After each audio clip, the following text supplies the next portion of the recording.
Right, so their professional development, I mean, they spend a lot of time on the DBI process, going through, finding what the problem is, how are we going to address it, giving us the interventions or giving us the option to look at interventions, try those, see how they're working, and then go back. And if we need to start the process again, or if they're making progress, keep it. So that was a lot of our background knowledge with professional development at the beginning.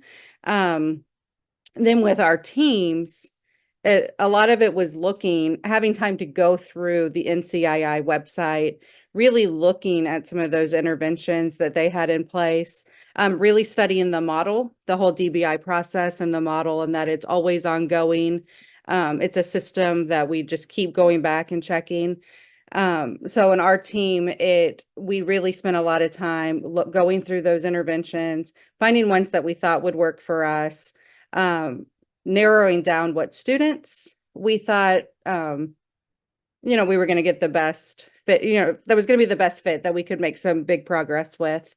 It wasn't all academics. Some of it was behavior. We knew that we had to address some kids' behavior before we even knew that we could bring in the academics. We've had our principal, Don Hardy, that's been with us through it all. Like I feel like he is a special ed teacher at this point with us. But so he has been at every meeting to support us, to lead us through that process, make sure that we have the resources that we need in our meetings. And then we meet every 2 weeks or so that we can go through, what interventions we're using, how they're working. We look at our progress monitoring data to see if the kids are making adequate progress. If not, we have that group time where we can talk about what interventions we could try, what strategies.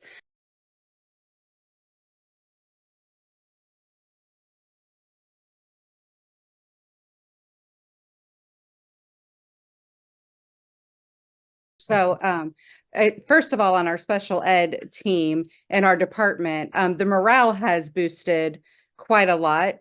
I mean, the teamwork has had to be there. We have to trust each other. We have to know that at the end of the day, we're doing what's best for kids and best for students. So, I mean, there are times that it might be hard decisions or hard conversations to have. But at the end of the day, if we know if we're doing right by students, then that's what we need to be doing. But the trust has really gone up.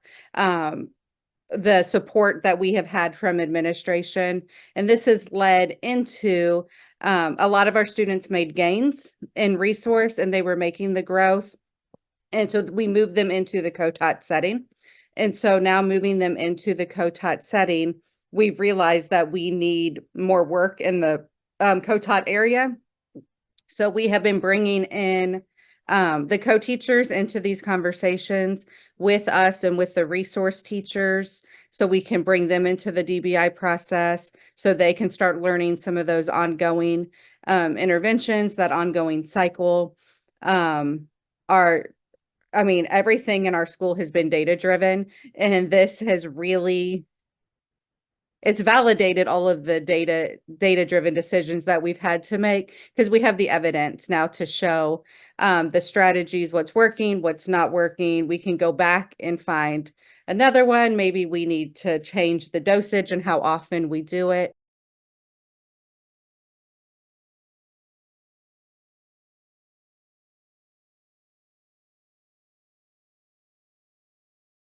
I think definitely, the special ed teachers and the regular ed teachers, they all feel like there's more support given, because we're able to look at those individual students and those individual skills they need. But if we all know that we're working on the same common goal for the student, we have a team approach now for interventions. Or if there's a student that needs something extra, we have the DBI team, and then the teachers, and then we have our admin, and then we have the regular ed teacher. So it's just a bigger field that we can get ideas from, and even not using kids' names, like just giving a scenario, but we're able to talk through some of those. And our students have gotten really excited about it. The kids are begging to see their scores every few weeks, and they want to see their graphs. They want to see how they're improving. Um, they have it's middle school, so they love a good competition.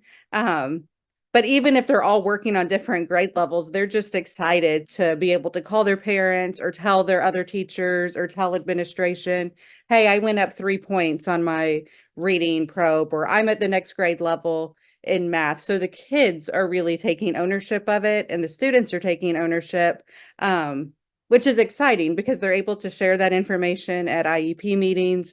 Their parents are hearing about it. We like to call home when they're making progress, and it's, well, the progress reports. So it's tying in the regular ed teachers, the special ed teachers, the administration, the parents, because when the kids are excited, they're going to keep talking about it.